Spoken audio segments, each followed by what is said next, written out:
House of Wax is one of the most brutal, agonizing, horrific death scenes or death sequences I've ever seen in my life. One particular character's death is so horrific. I've never seen anything like it before in any horror movie I've seen. And you'll see which character I'm talking about. You'll see which character got the horrific fate. I even had to cover Leroy's eyes while we were watching it. Just kidding, he was shoved in my closet because he creeps me out. But okay, without further ado, let's get into this nightmare fuel movie. This lovely movie opens with what looks to be a flashback of a woman stirring melted hot wax on a stove and then pouring it into a face mold and, trying to even it out. Then all of a sudden there's this kicking, violent, unruly kid dragged into the kitchen by the dad, and he has to be strapped into his high chair, like with hand buckles and duct tape, and they have to do it quickly because he's trying to escape and scratch them and hurt them. But in the next high chair over, there's a kid around the same age who is just peacefully eating his morning Cheerios and going about his life in peace. A huge contrast to the kid who appears to be his brother. And then it opens to the title sequence of House of Wax. It opens with 6 friends going on a road trip cross-country to go see a football game. The characters are Wade, Jared Padalecki / Sam, Carly, Paige, Blake, Dalton, and then Nick. And Nick is Carly's delinquent twin brother who no one wanted to come except Dalton. No one wants Nick there because, he's a delinquent, yeah, sure, but he's also an asshole to be around. Wade is Carly's boyfriend. Nick is Carly's delinquent twin brother. Blake and Paige are dating. Dalton's kind of just there and friends with everyone. They're kind of in a time crunch to get to the football game, so they're divided between 2 separate cars, and they kind of drive late into the night before they decide to stop for the night because they're all tired, and you shouldn't drive when you're tired. So they all pull off into this creepy wooded area, and nothing good happens in the woods in horror movies, okay? They settle down and make camp there and, start horseplaying and messing around. And then you got Nick off to the sideline being moody and in his feels. So while they're all convening around the fire and getting ready for bed, this truck pulls up with 2 hella bright headlights, and it just stops in front of their campsite with the beams blinding everyone. And nothing happens. No one gets out. So they start getting weirded out, and they're kind of like, hey, what do you want? What the hell? So, Nick, being the hot-headed person he is, gets pissed and picks up a beer bottle, throws it at the truck, and smashes one of the headlights. I believe the right headlight. But weirdly enough, the truck driver still does not get out. Instead, he just creepily backs up the truck and pulls away and then drives off into the night. Anyway, with that crisis averted, they all decide it's time for bed because they have to get up very early if they want to make their game tomorrow. Except in the morning, Wade, Carly's boyfriend, and also the owner of one of the cars they took, realizes that the fan belt to his car is snapped, and so they will not be able to go anywhere in that car. But they come across this hillbilly dude who is dumping deer guts and deer carcass into a bigger pile of deer guts and deer carcass that smells horrific. But I don't think he can smell it. I think he's just used to it. Anyway, they come across him. They kind of explain their dilemma, and he offers to give Wade a ride into a nearby town so he can get a new fan belt for his car. Carly insists on going with Wade, and so they both get into the redneck guy's truck, which apparently smells awful inside as well. And when they drive up to the point in the road where a creek is impeding it and cutting it in half so they can't drive across, they're weirded out enough by the redneck dude that they insist on no, we're just gonna get out and walk from here. You're creepy, you're giving us weird vibes. And the redneck guy gets kind of offended, wow, you try to do something nice for someone. So they set off on foot, probably a little quickly to get away from him. But even as many serial killer vibes as he was giving off, a short trek down the road reveals that there actually is a town that was very close around the corner, except this town appears pretty desolate. So Wade and Carly look around a little bit, looking for people, but there are none out on the streets. But they see a church in the distance, and they figure, let's go check in there for someone. Ask them, because they do come across the car shop that the redneck talked about, but there's no one in there. So Wade and Carly go down to the church, they open the doors, and accidentally interrupt what appears to be a funeral. And then the guy who was conducting the funeral is a little pissed, comes out, tells them off a little bit. But he also happens to be the owner of the car shop, so he's like, let me finish my funeral that you interrupted, and then I'll go get your fan belt for you.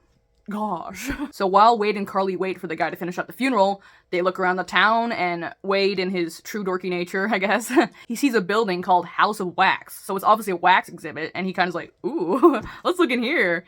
So they both go inside, and are immediately a little off-put by the fact that, it's old and dusty, and it looks like no one's been in there for years, but also, and even creepier, is the fact that none of the wax figures around them look like any celebrities or anyone famous of any sort. They can't recognize anyone. So they both say, who makes a wax museum of random people? But Carly hates it in there, so they both leave, and then they head down to the car shop, and the door's unlocked, so they go inside and wait for the funeral car shop owner guy there. And that car shop owner and the guy who was pissed at the funeral, his name is Beau. Or Beaumont, I think. So, new character, Beau. Beau finds them looking around the car shop, where Wade reveals that the fan belts he has are not the right size. So Beau is like, oh yeah, I got a 16-inch fan belt at my house. Let's go get it there. So I guess being dumb college kids, even though I sure as hell would not have followed him, they do follow him up to his house on the hill, kind of further deeper into the pocket of the town. The desolate, abandoned-looking town, mind you. And when they get to his house, there's Beau's truck outside, and he tells both of them, hey, go wait in the truck. I'll go inside, get the fan belt. I'll be back in a jiffy. Except Wade, he's like, oh, I gotta use the bathroom. Can I come inside too? So Carly waits in the truck outside, and Wade and Beau go into Beau's house to get the fan belt. Beau goes upstairs to get the fan belt while Wade uses the bathroom, except when Wade comes out, he starts looking around the house a little bit. Beau is still nowhere in sight. And outside, Carly's getting restless because they're taking forever. So she gets out of the truck and kind of walks up to the porch and waits there. But then she looks back at the truck, Beau's truck that she was just sitting in, and she realizes that the right headlight has been smashed. And that it's the truck that was creeping on them last night, and that's probably not a good sign. So she goes in the truck and starts honking for Wade, and Wade hears it, but of course, right in that moment, all the lights in the house, they turn off. And Wade is in the dark. Oh. So he's obviously freaking out. At this point, I would have died from shock. I would have been dead. The movie would have ended there. He's freaking out, but he can't see anything, so he can't defend himself, so he's kind of stumbling around until, you see these, pair of, big steel scissors, and they go and cut his Achilles tendon.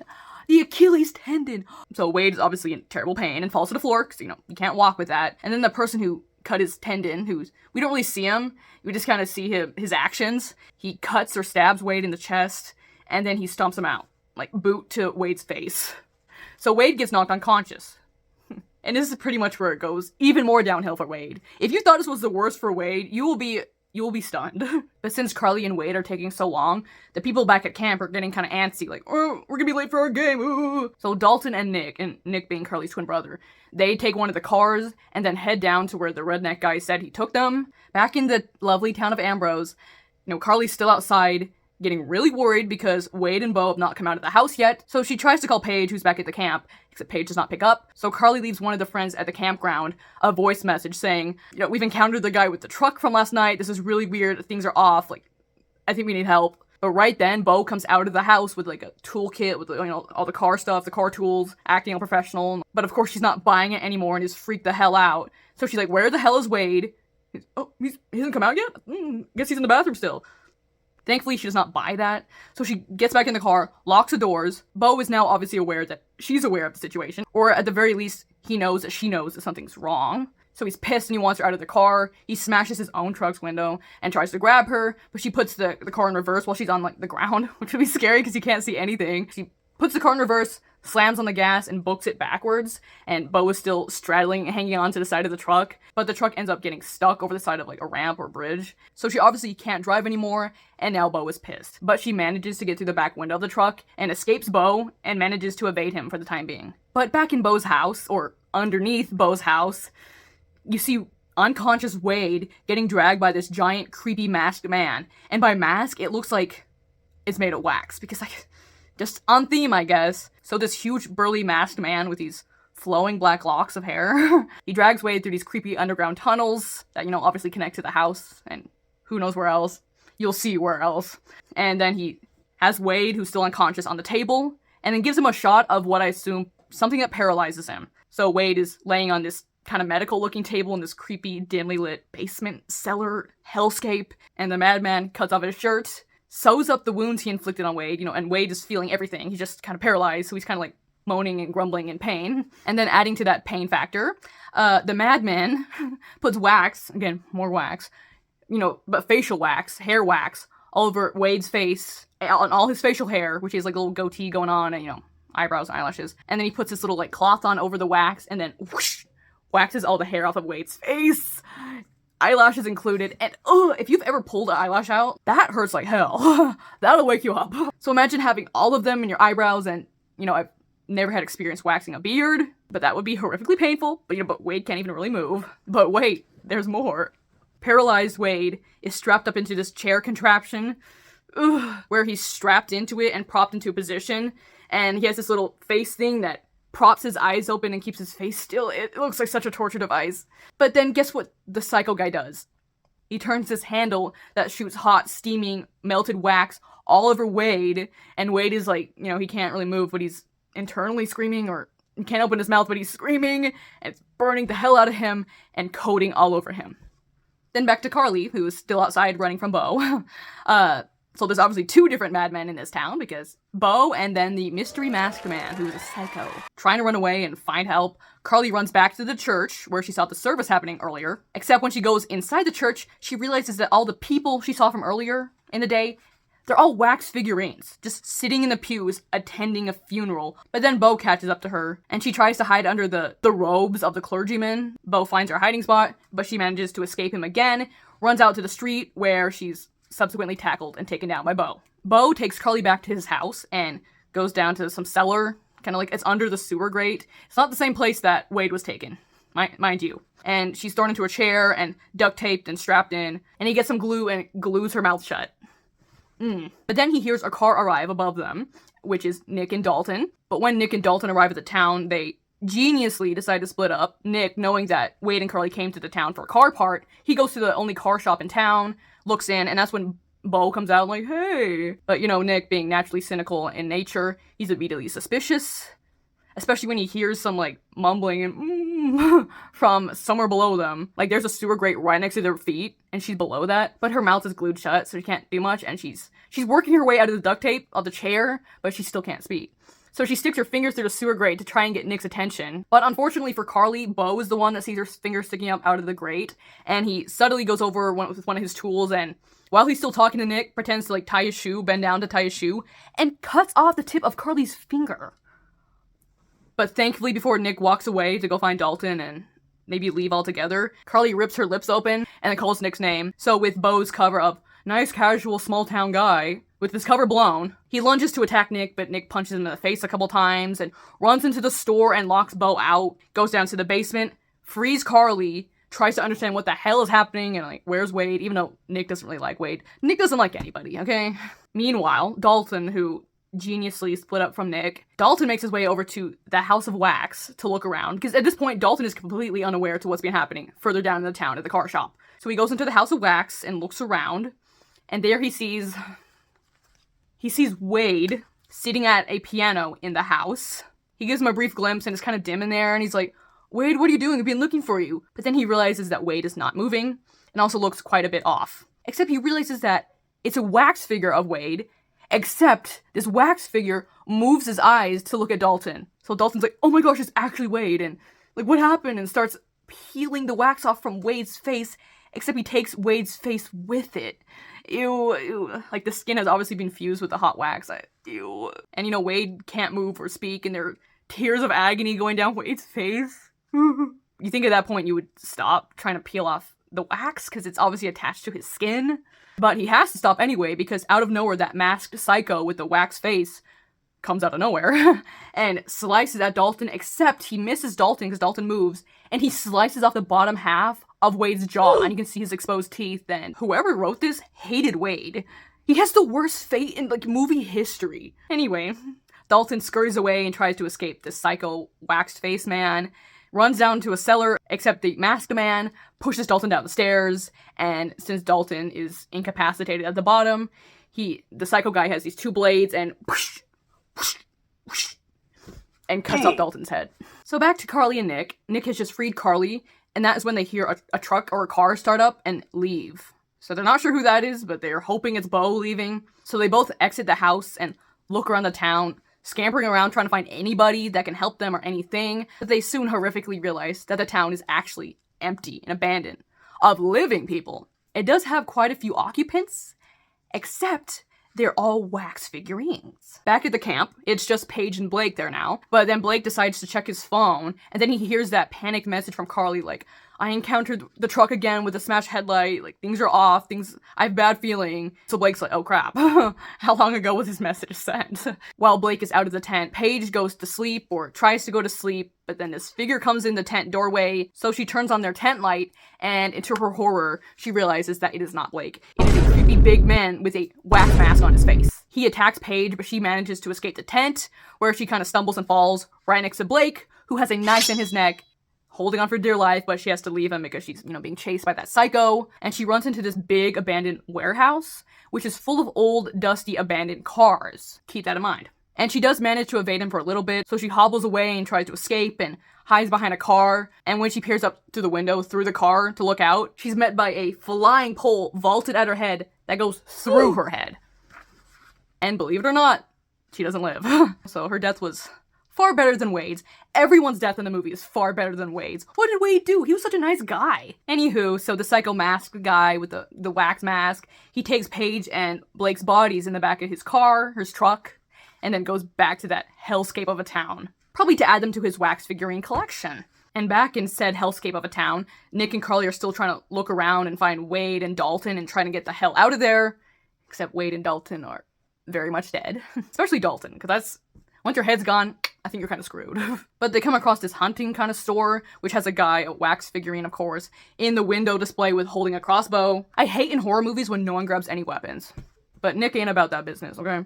He takes the crossbow with Carly right next to him, except right then, a blast goes through the window, and they look off to see Beau with a shotgun. And he shoots at them a couple times more, but he's obviously a very sucky aim because they get away, and they manage to run into a movie theater. And then all the lights and everything else inside triggers when they go in, and the movie starts playing, this old creepy black and white flick. Beau comes in, except Carly and Nick kind of both have the idea at the same time to just sit in some of the seats, because there's multiple wax figurines around them, watching the movie.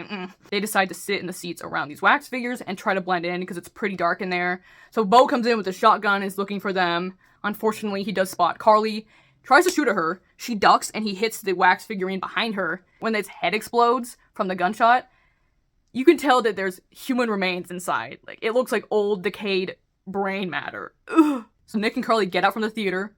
Beau does too, except when he exits said theater, Nick is waiting there with a crossbow and shoots him with a bolt. Thank goodness. Right in the arm. And then, wisely, Nick shoots him again, except in the chest, which leads them to assume that Beau is now dead, right?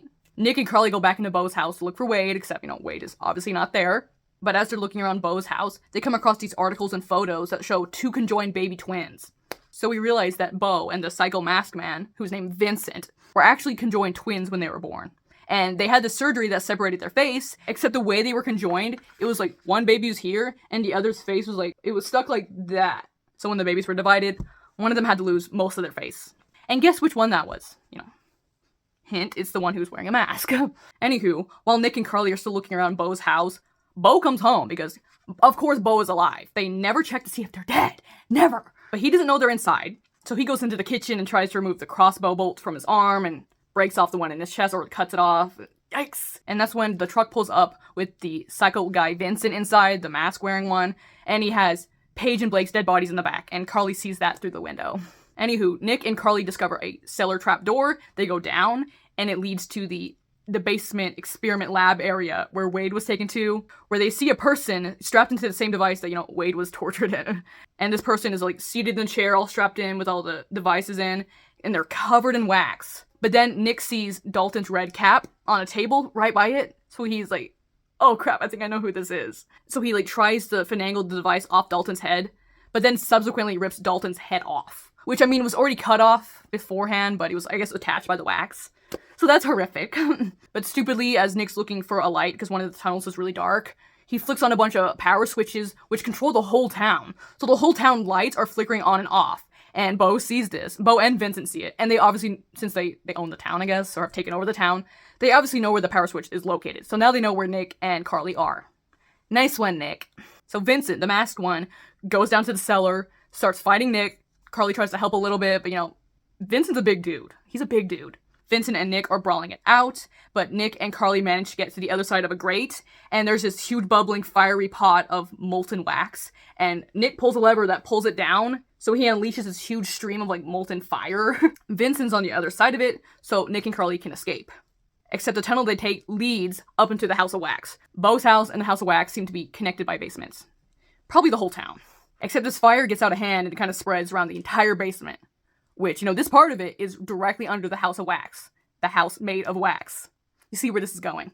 While Vincent is still fighting for his life in the basement fire, Nick and Carly are back in the House of Wax, except Beau comes, all injured and stuff from the arrows and whatnot, and he starts wailing on Nick, and so Nick and him are fighting, except Carly intervenes with a baseball bat, thank goodness, and ends up smashing in Beau's face, finally. And he's actually finally dead. Except right in that moment, Vincent comes up from the basement, sees that his brother is dead, his idol, the guy who was horrible to him and treated him badly. And so Vincent is obviously a little enraged. Except while Nick was fighting Bo stabbed Nick in the leg with a knife. So Nick's kind of out of the fight a little bit, or had the fight stabbed out of him a bit, but now they have to fight Vincent. And since Carly is the one that smashed Bo's face in, Vincent chases her, so she runs upstairs, and the stairs are like melting because the whole basement fire is growing and eating up the house, which is made of wax. So Vincent chases after Carly, and Nick tries to follow, but he's got a knife in his leg, and he's trying to get upstairs, but the stairs are sucking in his feet because they're melting beneath him. Vincent eventually corners Carly in a room upstairs, and she's trying to talk him down, which doesn't work for psychos. Okay, it just doesn't work. But Nick arrives and saves the day and starts wailing on Vincent, and they're fighting, and they both fall into this bed made of wax, but, you know, as the whole house is melting, so is the bed, and ew. The bed looks like it's melting into a huge vat of, like, this peanut butter-esque substance, and so Nick and Vincent are fighting in it and kind of sinking in at the same time. And then when Vincent's about to stab Nick in the head, Carly rips the knife out of Nick's leg and then stabs Vincent. And then once Vincent is stabbed, Nick kicks him off of him, and Vincent falls to the floor, but falls through because the whole house is melting. And then Nick and Carly follow afterwards because the whole floor is falling. But Vincent is dead and actually lands on top of Bo, and poetically in the same way that they were conjoined. But now Nick and Carly have to figure out how to get out of this melting, molten house, which is collapsing down around them. As the house is collapsing, the floors are collapsing, and everything is falling down into the molten lava, or the molten wax growing in the basement. And, you know, all the wax figurines that are set up around the house of wax are melting. You're seeing the skeletons and decayed body parts beneath them because, you know, there's people beneath every wax figure in the town.